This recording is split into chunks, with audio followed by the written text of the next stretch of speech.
She's April. And she's Molly. And we are the Book Besties. Murder fucking everywhere. Sex, drugs, and fingers up the butt. Katie puts fingers up the butts. I think I've reached the loopy stage. As the kids say, it slapped. I immediately regret all my life's decisions. Oh my god, we're old. I don't know what that means, and so respectfully, fuck you. Molly, you can't say clap. You have to actually clap. I thought I did clap, didn't I? You said clap, and then you went. Look, it's been a long week. I took extra days. I agreed to have 7 teenagers at this house tomorrow. That sounds awful.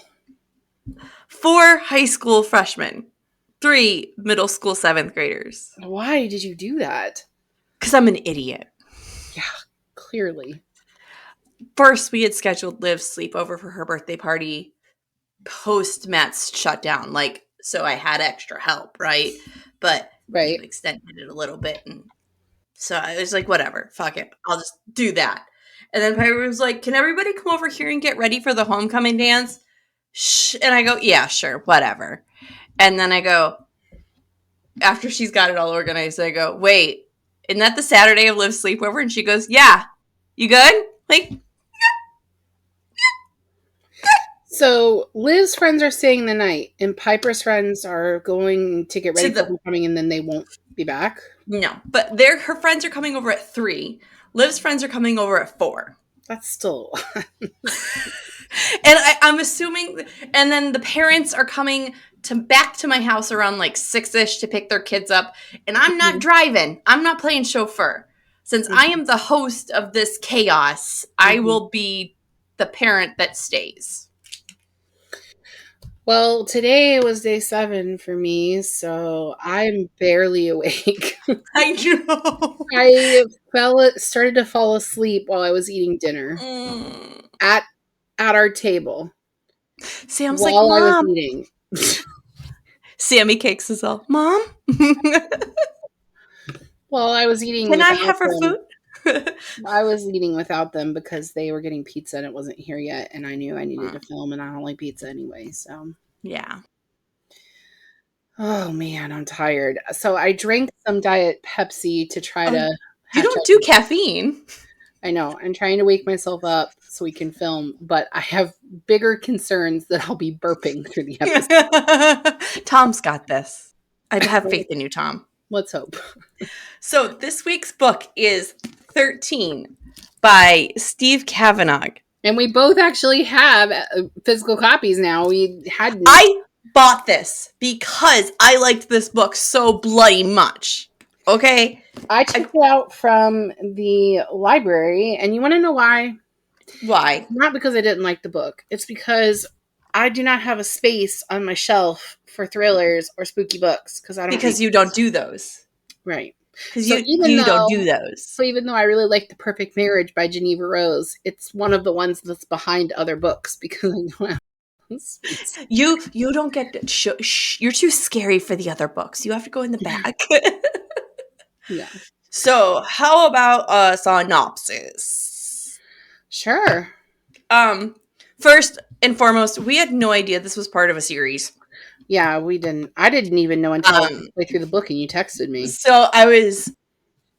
So first, we had no clue this was part of the series. It's either the 3rd or the 4th. It depends on where you check on the internet. This was released. What's that? The internet is full of lies. This was released in 2018, and it's his 4th book in the third in the Eddie Flynn series. Goodreads says 4th. Audible says 3rd. Amazon says... I'm guessing Amazon would say 4th or 3rd because that would be the same as what they would have for Audible. Right. By the way, hashtag not sponsored. Hashtag not sponsored. Not sponsored. This says it's his 3rd book. I don't fucking know. I don't either. So, Joshua Cain is pretty special. Hold up. You forgot to mention that you don't have to read the other books. No. Oh, yeah. That's like the big thing in this, guys. Like, this book. We didn't know it was part of a series. You can follow it without having read any super easily follow this without any problem. Yeah. It would have been nice to have more information about our air quote lead, like Flynn, but I think the only thing that we were missing was the context of his marriage. Right. And honestly, or his personal life. And I don't think it filled out the story anymore. And it didn't, honestly, having it didn't make it or break this story. No, that wasn't the point of the story. It never was. Right. I don't think any of these books are, though, about his family. They're about his work, right? So well, I'm guessing that in one of the books, maybe something happened to his family because that's why his wife left. But right. Oh my God, now I'm yawning. So let's try this synopsis thing again. Solid. Yeah. Joshua Cain is special. That is what his mom has told him his whole life. And so with his specialness, he kind of does whatever he wants. That's murder mostly. Murder. But Cain isn't your average murderer. No, he's Dollar Bill. And he's just about to get himself on a jury. Dollar bills, y'all. Again. Oh. Ex-con man and lawyer Eddie Flynn is doing some sort of penance for his past life, taking on criminals who he knows is innocent till after a case he is stopped by Rudy Karp of those Karps. That's right, those Karps. A well-known high-paid attorney to the stars. He is defending a movie star, Robert Solomon, who is being charged with the murder of his wife, who's also a star, and her bodyguard. The reason for bringing on Eddie is simple. They are certain that the cops are framing their client, and if things go bad, they can fire Eddie and move on in the trial and make it look like it wasn't their fault. Easy scapegoat. So Eddie thinks till he gets back to his office, and his best friend / judge, he learns, is also presiding over this court case. That is Judge Robert, or not Robert, Judge, I wrote it down. Bloody hell. His name is Judge Harry Ford. Why name him Harry Ford? It just feels like this guy didn't try really hard on American names, you know? It didn't, the author's British. He is? Yeah. Okay. The author's British. So, the American names, he really just, picked shit from a... I don't think the problem was that he was British picking American names. I think that he was picking classically British names. Yeah. Where was I? So, his best friend's a judge who ends up being the judge for this case. Ruby knew Flynn had a personal relationship with the judge and who he knew would be presiding over this case. A lot, right? Well, this is just the start of all of this. We have a serial killer on the jury. Murder fucking everywhere. So much murder. Lots of drama. Are you ready for some questions? I, at one point during that synopsis, forgot that you weren't just an audiobook in my headphones. And I forgot I was supposed to be actually, looking at you and doing... Oh, sweetheart. We're going to push through this real fast so you can go to bed. Oh, my gosh. I'm sorry to all the listeners. I hope I do this book justice. She's had such a long week, guys. You got to get great. So tired. This is another book talk book. And I'm not going to lie. As the kids say, it slapped. The kids say that? It slapped. And another book. This is another book from Sydney Books on TikTok. We know how I feel about her. I've tagged her a shit ton of times. She doesn't acknowledge me. Sydney, come join us. I want you on next year's spooky season. Why don't you DM her? I have. She didn't. I'm going to email her. She didn't state in her review that this was in a series. Okay. Do you think we finally got redemption from Book Talk / Bookstagram? I mean, we've had other books that we've read from social media that we enjoyed. So right. I don't know. I mean, this season, we already have liked The Perfect Marriage. Right. I That's think our true. problem this season was just whatever that shitty book was that you picked. Oh, that weird. What the fuck was that book? That was so fucking weird. But I think this was a good one. I thought the concept was interesting. The serial killer isn't on trial; he's on the jury. Like, that's a really interesting It's concept. brilliant. Yeah, It's brilliant. And the thing is that, I mean, from when you see documentaries or movies or read books about serial killers, typically the serial killer has, an MO, right? A It's type. the way they do the things. The interesting thing about Kane was, yes, he had an MO in Dollar Bill, Right. sort of. Which I have explained it lower. Okay. I mean, he had something he did specific for Dollar Bill, but that motherfucker would just kill anybody. Like, he just like shot guys. Like, Flip a coin. Ran over a lady. Like, and then reversed over her. Well, you gotta make sure she's dead, Molly. Cool story, bro. Still murder. Still murder. Steve Cavanagh isn't our normal speed. Surprise. He's yours. Well, he's mine, but he's not pod. Yeah, he's not pod. What did you think of his style and voice? Would you read him again? You would have to put him on pod for me to read him again. And it's not because I didn't enjoy this book or enjoy the writing or the narrator. The narrator killed it. He was spectacular. He slayed. Yes. It wasn't that. It's just, this isn't what I normally read. No. This is not your jam. The interesting thing is, I actually really love like courtroom drama shows. I do too. I love lawyer shows. I watch a lot of that stuff. I've also beep beep beep. I've watched, a lot of like documentaries of famous true crimes are jam.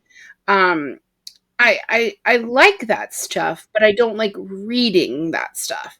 So I'm never going to be somebody that's going to enjoy reading. I almost said Flynn Rider, but I know not Disney. Not Disney. What the fuck? We really got to stop filming on Fridays of my 7-day stretch.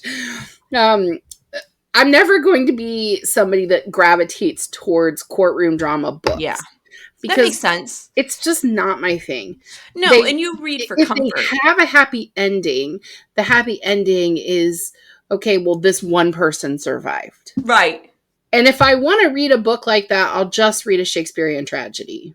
That everybody dies except like one person. And it's like, but then you have to read Old English, and that can really make your brain hurt. I love Shakespeare. I was an English teacher. I mean, I'm an English major, and I'm on the While I do not like classic American literature, I do like classic British literature. That explains a lot, but neither here nor there. I don't know what that means, that you think it explains a lot, but I'm going to take offense, and so respectfully, fuck you. Sure. Mm-hmm. That works. I don't know where we are. That's good. Super good. I'm so glad. We're in respective homes. You live in Maryland, and I live in Virginia. Oh, okay. We started this book with a quote. I figured it out. We started a book. I'm so proud of us. We're doing so great. We started this book from a quote from Usual Suspects, the movie. It is, the greatest trick the devil ever pulled was convincing the world he didn't exist. Which isn't really a quote from that movie, but it's said a quote from a quote.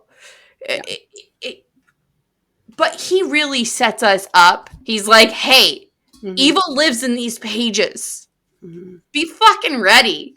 Like, we drive right into it, right? The prologue is Kane pretending to be a homeless man outside a courthouse. And there's a hot dog cart with a lawyer's flyer on it. Yeah. And that turns out to be Flynn's flyer.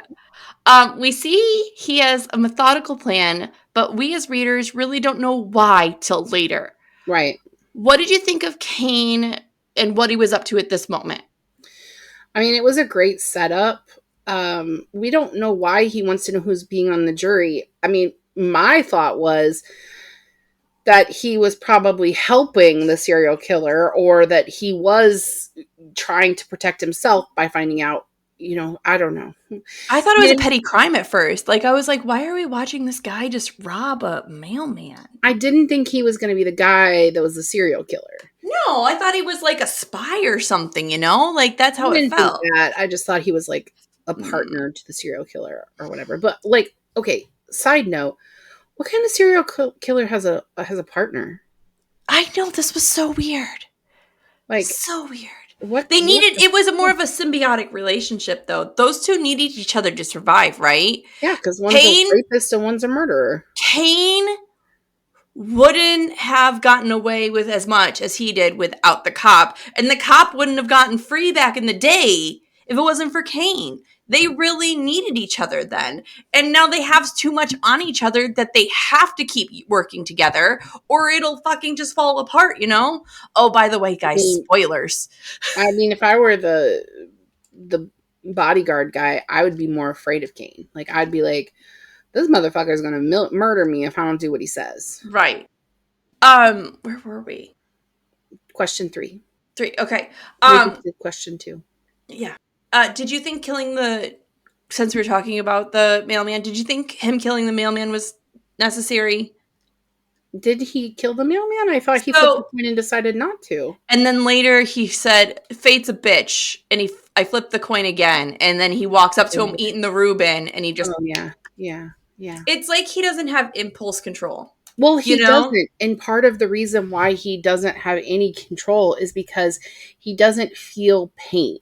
No. And so he doesn't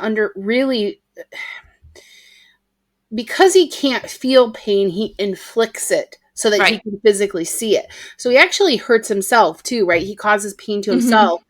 He broke his nose at one point. Yeah, but he cuts himself. Yeah. We get the actual, it's not a tattoo on his chest. It's like he used a knife to carve the bird symbol into himself. Yeah. It reminded me of the books that got turned into movies with Tom Hanks that were really slow and boring. There were like murder mysteries. And the guy was like lashing his own back. I know what it is. You got Da Vinci's Code. It reminded me of that. You kept talking and I knew code and I was trying to get the other word. Sorry. He doesn't understand. He doesn't feel pain. So he inflicts pain so that he can physically see it. Mm-hmm. So it doesn't, he has no empathy whatsoever. He's a sociopath. He is. He's probably a psychopath, not a sociopath. He's definitely got a mental illness that he definitely should have been diagnosed with a long time ago. Hell yeah. But instead of being diagnosed with anything like that, he was Mommy told him he was special. Well, he was diagnosed with having the neurological disorder that causes him not to feel pain. Right. And it wasn't until he was murdering his own mother that she was like, oh, maybe I should have took care of this different here. Yeah. I immediately regret all my life's decisions and how. Yeah, when I watched my son murder somebody for me, and I was surprised he murdered me. That's the thing that got me. When he murdered the guy who is his father. For abusing his mom, and she goes to bury him. She realizes he's killed all these animals, and she's like, "Yeah, I kind of figured it was you." And then he doesn't kill his mother in a peaceful way. She's dying anyway, and he could just smother her. He admits that he could have just put a pillow on her face, and she would have died. She was dying anyway, but she wasn't dying fast enough. And so logically, the thing to do is to grab an axe and stick it in her head. Exactly. That definitely makes sense. Right. So, ready for me to pull Grace into this? Always. We get a Grace shout out with this episode because Cain cannot feel any pain. Mm-hmm. He has congenital insensitivity to pain and neurosis. Punch me in the stomach. Punch me in the stomach. Come on. I can't feel it. Punch me in the stomach. We assume. Abigail Breslin played that. What did you think of this choice for him as a serial killer? Like, this is a new premise for this for me. I actually thought it was a really good idea. It was. The idea that he didn't feel pain, so he inflicts pain on others. Mm-hmm. The idea that that instead of trying to learn to be empathetic to pain. All right, this is going to be a really weird example. But do you know what ABA therapy is? Kind of, yeah. Okay, so it's for kids who are on spectrum. I guess they probably do it with adults too. I'm not a fan of ABA. My son does not do ABA.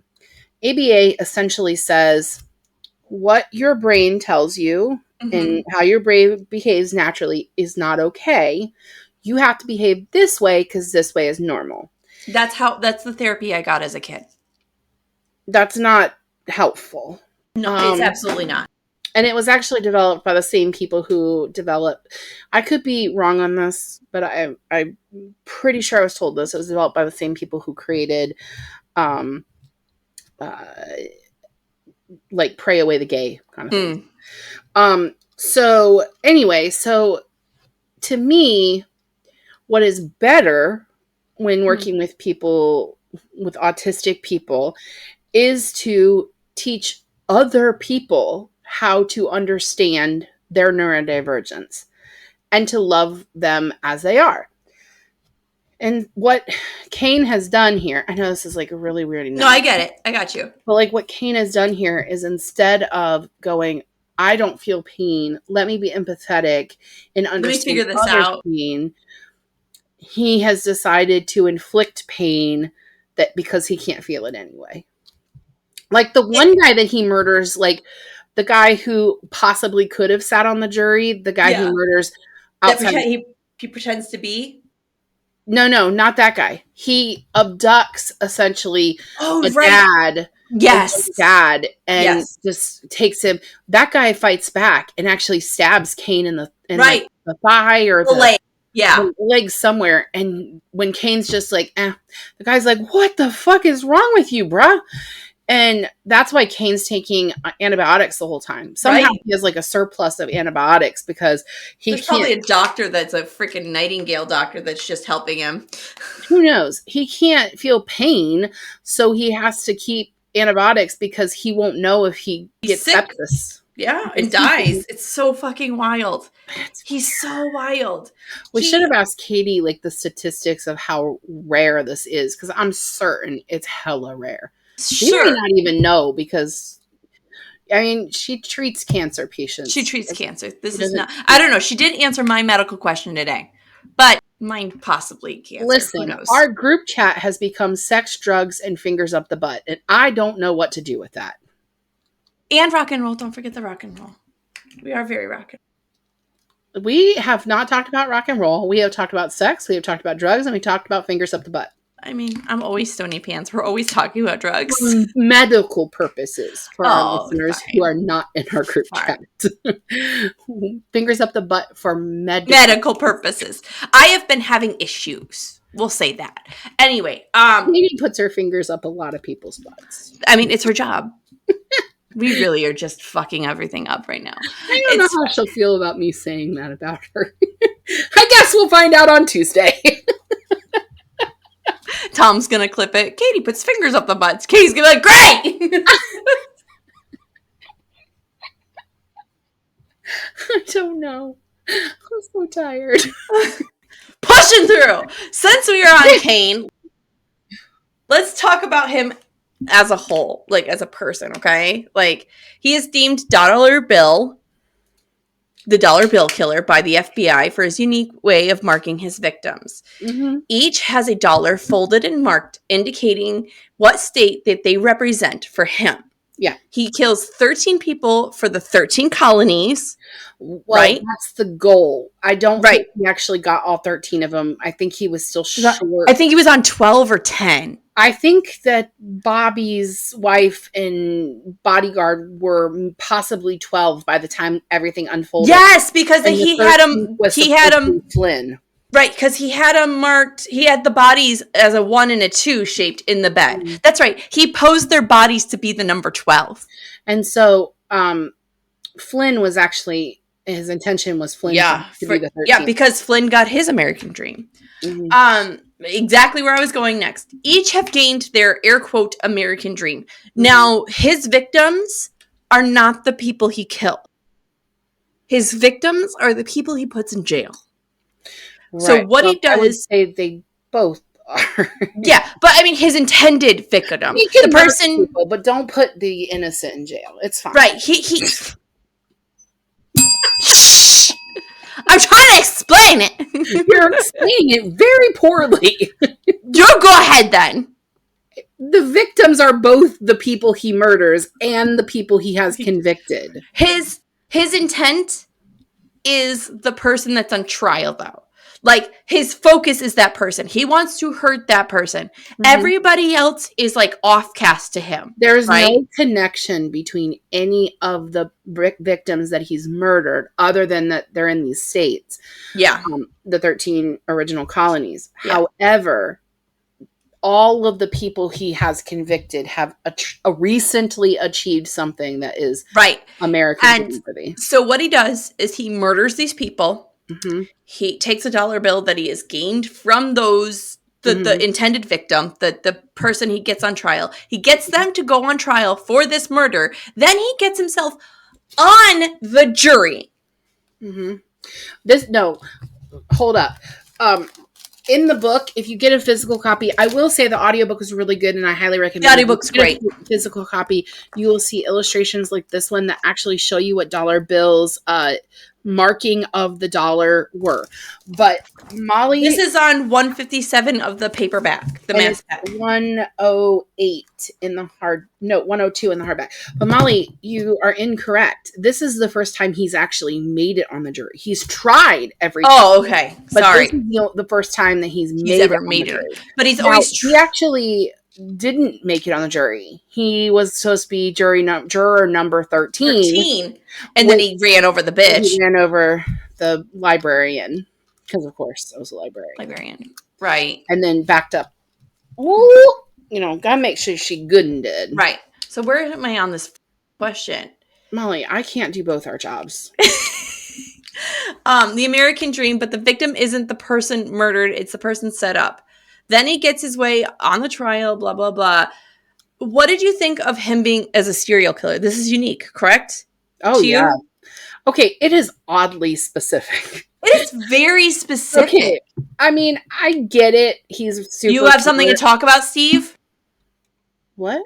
Oh, Steve, the writer. You got something you want to tell us? The fact that he's British and he's using 13 American colonies is really weird. 13 American colonies. Shout it. What is it? Spout it, shout it, tell all about it. Oh my God, we're old. Yeah, that's true. So I do think it's a really interesting concept, but it is oddly specific. Do serial killers think about, like, I'm going to, like, kill up and down the East Coast because of the 13 original colonies? Like, that seems a little... Specific? Really specific. And someone's a little upset about the revolution still, Steve. It's weird, yeah. Listen. You want to talk about it, buddy? You'll be back. Soon you'll see. I have dreams of playing that role one day. I have no idea why. I think I would make an excellent King George. Do you know that in King George's diary on July 4th, 1776, his journal entry said, "Nothing of great importance happened today." And when I lived in England, my British roommates liked to tell me that. And I was like, You do know that it's not like they could, like, text him. Like, it's not like, "Hey, what up, George? America declared independence today. Good luck, bitch." That's not how this works. It's not how any of this works. That's not how this works. Also, when I was living in England, texting wasn't a thing yet. So, yeah. But anyway. So I do think it's pretty original, but the whole Nope, that's not. I'm not going to try that word. The whole Specificity? yes. I got a word. Yay! The specifics of the 13 colonies and the coloring on the dollar.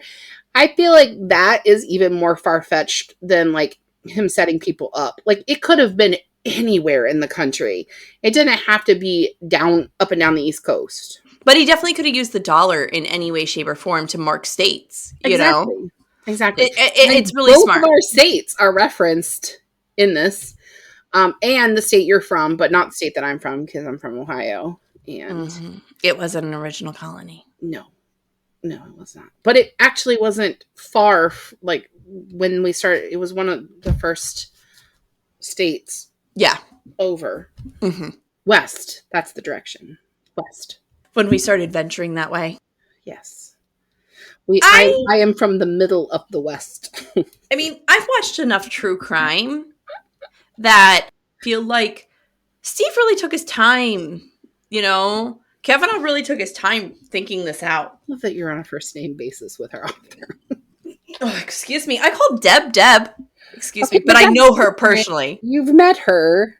Yeah, I do know her personally. Like, I'm friends with her. Yeah. I think he really took his time unfolding this, and the dual narrator was really good. And here's the thing about the dual narrator in this book. I don't even know if you have a question about it. I do, but we'll get to it. I didn't read the questions. I failed today. But the interesting thing about the dual narration in this book is Flynn's are first person, and Kane's are third person. So you actually do not get his inner monologue. So it's not like, I'm going to kill this guy. With Kane, why I thought that was interesting was the fact that Kane's unstable, right? Clearly. He is clearly unstable. Putting it mildly. But I feel like it is Kane's point of view without being Kane's point of view, if that makes sense. We are getting his thought. We are getting Kane's process. But I think if he would have made it if he would have put it in first person, it would have been too intense. It would have been. But, we've talked about dual narration before and writing from two different points of view. Cavanagh nailed it. Going from switching back and forth. He nailed it. From first to third is really fucking hard. There's only really one scene that they're both actively in, because I do realize that Kane is in the courtroom the whole time. Yeah. The final, battle scene. That's told from Flynn's point of view, which makes so much sense because it's his reaction to actually seeing the monster that Kane is. I texted you this. I was like, have you've seen Monty Python in Search of the Holy Grail, right? And you got the Black Knight, and he's like, come back here, I'll bite your kneecaps off. Because he's like, it's just a flesh wound, and he's like, the whole arm. And his legs are gone, and you bleed on me? He's like, yeah. That's what was happening at the end of the book. Kane is literally just crawling across the floor. Because he feels none of it. And he's slithering. Homie just got shot up. Yeah. And he's just trying. Just slithering. He's like, ooh, I'm gonna get you. Fucking crazy. I think I've reached the loopy stage. Okay, let's finish off then. Did you get that this is a series about Eddie Flynn and about his life / career? Because it didn't feel like he was a main character to me, even though he narrated it / was the main character for half this book. It felt detached for me in a way. I didn't know it was a part of a series until you told me, but it reminds me, it's not as graphic, somehow not as graphic, even though it's about a serial killer, as the Will Trent. It's not. Triptych, when we read that, did we read that last year in October? Yeah. Okay, so when we did that book really, it was vile. I really struggled with that one. It's very violent. But this is Trent is... This is Karen Slaughter light. Yeah. Diet Karen Slaughter. Karen Slaughter. Will Trent is the main character, and it's the Will Trent series. Yeah. But he's not the central character, really. It's it connects. It's almost like Law and Order. Yeah. These cops are the main characters, but the story is about whatever that episode's about. Yeah. It's like that. Exactly. I didn't mind him as a main character. I feel like if we would have read the other books, it would have filled out the world a little bit And we more might in have cared his more life, about him. but I don't think it was necessary by any No. means. No. I mean, I didn't really care that his wife left him. It felt very stereotypical, It which just felt flat. Right? even if I would have read the other books, I still feel like that wouldn't have like settled with me, because when are you going to be invested in someone's personal relationship when they're a lawyer for murderers? Yeah. Flynn's story, a con man turned lawyer who helps those who are innocent but may be a little sketchy. Mm-hmm. This makes his life difficult. Mm-hmm. He is estranged from his wife and kids. He Mm-hmm. lives in his office, and he's always saying, "This will be my last case." And he's known to have an alcohol problem. Of course he is, because he's like every stereotypical person. I know. Does this feel expected for a crime novel? Yeah. 100%. Do you like him as our male hero? You know what I mean? Do you like him as our, like... I don't have an issue with him. I kind of like the bleeding heart aspect of it, that like he only defends people who are innocent. Whereas the other attorney, his name is Rudy Cart. Thank you.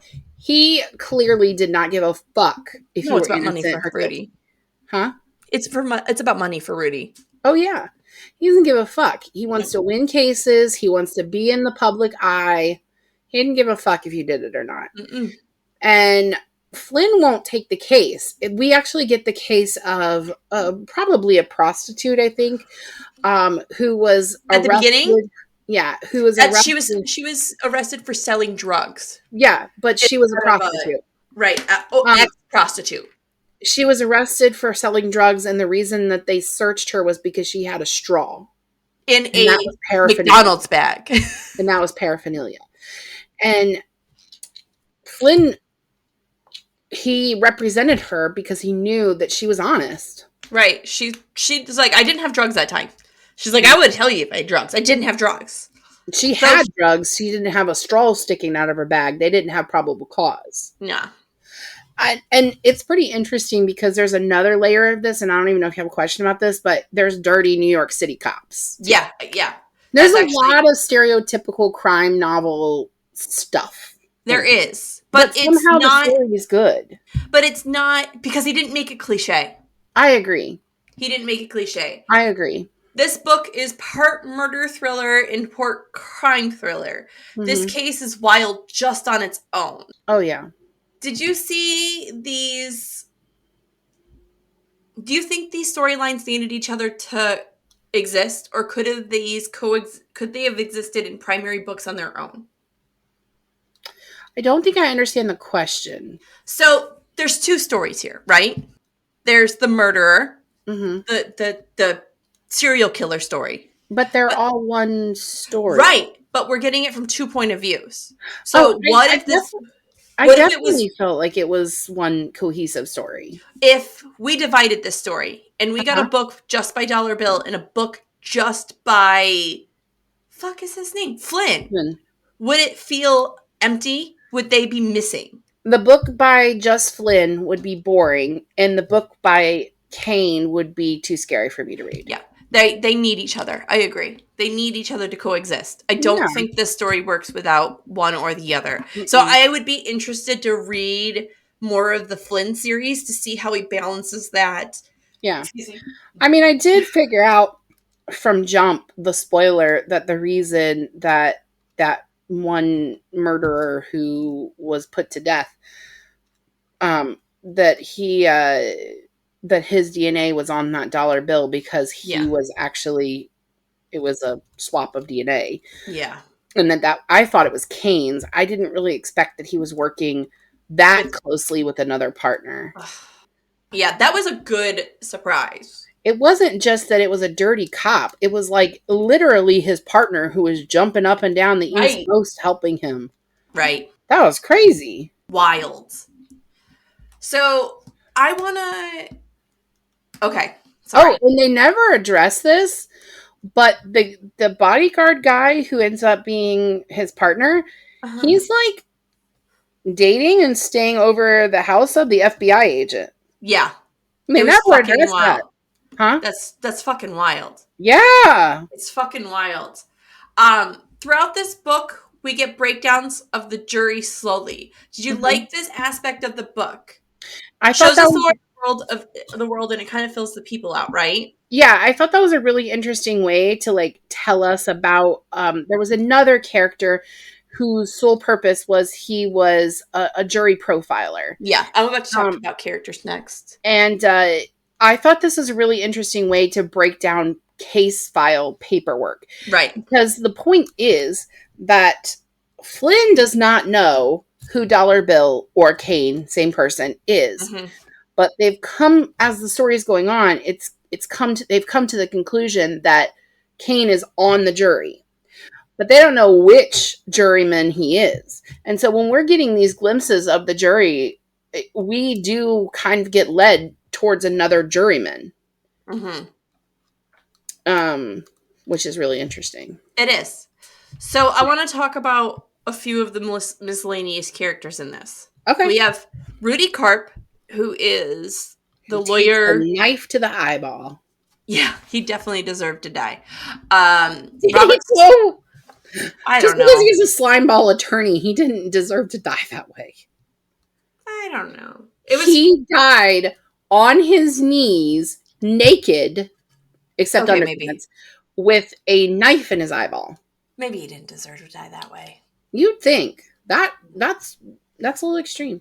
Bobby Sullivan, our movie star, mm-hmm. who his name is Robert Sullivan. Bobby Sullivan. He comes out. He actually has a seizure disorder, and they're trying to make him an action star, so he has not disclosed that to anyone. He wasn't just hiding that; he also was hiding the fact that he was in the closet.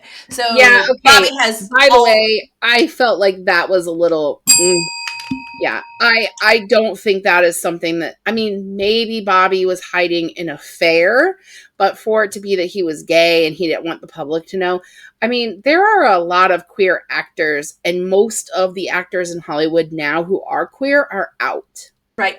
I was thinking it was more he was going to like a drug connection and he was back into the drugs heavy again, or something like that, you know? I wasn't expecting it to be queer. It just felt like a throwaway. I assumed he fucked somebody else. I didn't know the person he fucked was another man. But yeah. Judge Harry Ford, who's also Flynn's best friend, who also I love Harry, and I love the way the narrator played him. And he runs his court so perfectly. Yes, he does.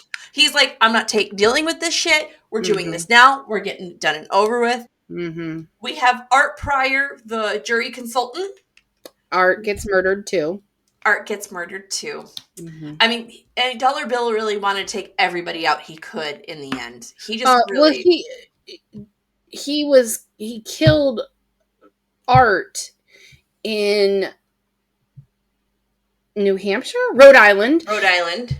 That was his 13th kill. Yeah. And he was hoping to get Flynn convicted. Yeah. For Art's, right. Right. Because he was the last person to see Art. No, it wasn't that. It was because the dollar bill that he shoved down his throat had Flynn's thumbprint on it, or fingerprint, because the bodyguard guy stole the dollar. Right. We have dirty cops everywhere. So many dirty cops. Okay, if you have not read this book and you want a spoiler because you don't want to read it, or maybe you just don't care about spoilers, let me just tell you, not only are these cops dirty, they plan to murder Flynn and blame it on another cop who is from Rhode Island, and then murder that guy so that it looks like they had to murder Flynn because he murdered the Rhode Island cop. Yep. And yeah, it was brilliant though. Like, it wasn't just beat him up, and then one of them is on the witness stand for the honestly, it was brilliant. It was brilliant because normally a dirty cop's in drugs or mafia or sex or prostitutes. This is just, they're fucking dirty to be dirty. Well, I mean, one of them was dirty because he was trying to bang the prostitute. And then he basically got the other guys to go beat up Flynn without any care. The day before the trial. But all of those guys were dumbasses because they didn't dump the burner phones fast enough. No, they didn't. And then we have all the jurors. and the jurors are put in this hotel that they're sequestered. They're sequestered, and like Kane orchestrates it all. Speaking of, Kane orchestrates everything with the help of an old friend, a very dirty cop who helped him out of troubles back in the day. He wasn't a cop. We're led to believe he's a cop, but he was campus security at a college. Right. And he's just basically maintained some sort of credential that allows him to be a bodyguard or some sort of security guard up and down the coast wherever they go. But he's currently Bobby's bodyguard. Fucking wild. Well, it makes sense why he didn't have a problem staying with them when Carp was like, we're not being paid anymore. So no. Later days. Did you like this twist? I mean, it was I couldn't have predicted it. I was not predicting that. We knew he was working with somebody. I did not until Kane showed up at Bobby's safe house. Oh, yeah. And he was trying to get Bobby out of the safe room. And no. And he was downstairs just watching baseball, and he was like, he's upstairs. At that point, I was like, that motherfucker is the guy that's helping him. Yep. But we know that Flynn figured it out earlier because he knew somebody was working with the guy, and he figured that out. And he doesn't actually say that he told the FBI agent whose name escapes me, but he has her in his phone as Blow Me. But we all have that one friend. Well, ends up being benefit of his because he tells the cops Blow Me, and it calls her phone. Yeah. But anyway, she clearly orchestrated a strike. Yeah. And that leads us to the ending of the book. Good guys win, bad guys go to jail, yada, yada, yada. I mean, Kane dies. A bloody, predictable, good. What did you think? I mean, I don't read enough of these to say that it's not a predictable ending. I've never personally read a thriller that ended with loose strings. There were no loose strings other than the fact that they never really addressed that the bodyguard was sleeping with the FBI agent, and now he's actually been helping murder. And what does that mean? That's the only loose end. And I don't know that was really truly a loose end. It was just sort of that was how he stayed in the inner circle. Right. So I don't know. What about you? Do you read enough of these that you've seen ones that don't truly tie the knots? I have a bell here.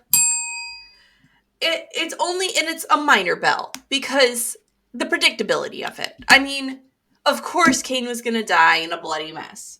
That was obviously how this was going to end as soon as we learned he had this pain disorder. As soon as we learned Kane liked self-inflicting pain and Kane was all these things, I knew Kane was never going to survive this book. And it was just a matter of figuring out when. I wasn't certain he would die, but I knew that they were going to catch him. Oh, yeah. I knew for sure he was... I don't know if Flynn himself is smarter than Kane, but Flynn knew how to find people that made him smarter than Kane. Does that make sense? Yeah, I don't know. To me, that whole coin flip, this is me going to be deep into symbolism. Okay. So gather around, friends. That whole coin flip thing, to me, was symbolism for Kane and Flynn. They are two sides of the same coin. Right. This book is full of fucking symbolism. There's the evil within, the monster under your bed metaphor. It's just, all of the symbols of our nation that get brought into this. Yeah. I do have one more bell that I'm going to let ring. Where's Kane getting all this fucking money? How is Kane affording any of this? I don't know. He's paying for prescriptions. He's getting weapons. He's pretending to be other people. Well, he's stealing people's identities, physically altering himself to steal identity. Right. I mean, he literally stealing their money too. It's just, I needed clarity. April Goodreads, final thoughts. I gave it a 4 out of 5. It was a good. It deserves it. It was a good book. It's a good book. It's not. This is in my genre. I'm gonna say that all month. I can't not say that because it's just not my thing. But so far, Is this only the second book for this month? Yep. We did Heart and Mercy, this one. And then next week's Chessie. I was going to say this is the best book of the month so far, but actually, this is only book 2. So I haven't finished. I've already finished the next book, so that's why. Well, we can't. I mean, you can't give your review now because spoilers. I'm busy. Rude. And Chessie is coming on next week, which is really exciting. You hear that? No, I did not. Do you want to talk about next week? I would love to talk about next week. So, in addition to us having Chessie on again, is this her 4th time? Let's see, 3rd or 4th? 4th time. She's once again coming on and talking about a book that is not hers. And you don't know who Chessie is? That's Francesca Zappia. If you don't know where Jessie is, get out. Get the fuck out. She's top shelf author. Top shelf. This bestie book for the restie. This is the book we're covering next week, What Lies in the Woods, and it is by Kate Alice Marshall. And it is giving me the heebie-jeebies. Oh, same. We let Chessie basically pick which of the books that we had already decided on that she wanted to pick because she didn't want to pick the title this time. She did pick Station 11 when she came on last year. I guess that was what season are we in now? 5? So that was 4. 3. Yeah, 3. You're right. November. So anyway, so What Lies in the Woods by Kate Alice Marshall. This is Kate Alice Marshall's first adult thriller or horror. She typically writes YA thrillers and horrors. And I think that Chessie wanted to come on this one because she probably recognized her as a YA author as well. Yeah. We are actually reading a YA horror book at the end of the month. I don't know why I picked all the motherfucking freaky books. Wilder Girls is straight horror, but it's YA, so maybe it won't scare me too much. I still don't even know what A Flicker in the Dark is about, the book that we're covering in 2 weeks. I downloaded it on Hoopla. I'm going to listen to the audiobook. I have no idea. You picked it, and I'm like, okay, I'll read it. Whatever. Honestly, I don't remember. I swear, Molly, this is what's happened at this point. You pick books, and I pick books, and there's no point in reading a review or reading a description. Nope. It's fine to go in blind because we have to read them anyway. And honestly, our TBR list is just a name and the author, and we don't have anything else. And and what I do is I Google it and I go, oh, I really remember liking that cover, and I put it on the list and I compare it to what you have there already, and that's how we fill the season. And I trade secrets, guys. That's trade secrets. I've kind of already started filling out next season, but I don't think it's gonna work. So no, I think I need to rearrange things because we have a guest who's probably coming on in May that I did not account for. So I need to do that. Let's find out. We can't tell you more about that now. But this month, Francesca Zappia. Next week, November, we have Addison Armstrong, who we loved. We met her in April at the Annapolis Book Festival, which will be back again next year. And December, Nurse Katie's back. So, I mean, this is a good season. It's a great season. Guess who I get to see next week? Before I forget. Nikki Payne. Nikki Payne. And she's coming on in February. And Ashley Blaring Harrington. Oh, they're going to be together in DC. The Delilah Green. Yeah. She's releasing a new book. I know that. I'm glad you get to meet her. That's exciting. I'm taking Piper. I don't know if that's a smart idea, but she wants to go. It's a smart idea. Tell Nikki I said hi. I will. I'll be like, Nikki! How about this? All right, besties. We're getting out of here. We're tired. It's been a long week. And I don't know. We love you guys. We'll see you later. Bye. Molly. Thank you for joining us on Book Besties. Don't forget to like and subscribe. The views discussed here are those of April and Molly and not those of anyone else. Today's book was Th1rt3en by Steve Cavanagh. Your Book Besties are Molly Biggs and April Watkins. Editing by Thomas Watkins. Music is Sleep Sweetly by Brigida. Don't forget to follow the Book Besties on Facebook, Instagram, TikTok, and YouTube. If you'd like to contact the Book Besties, please email us at bookbestiespod@gmail.com or visit our website, bookbestiespodcast.com. Until next time, besties, get lost in your favorite book.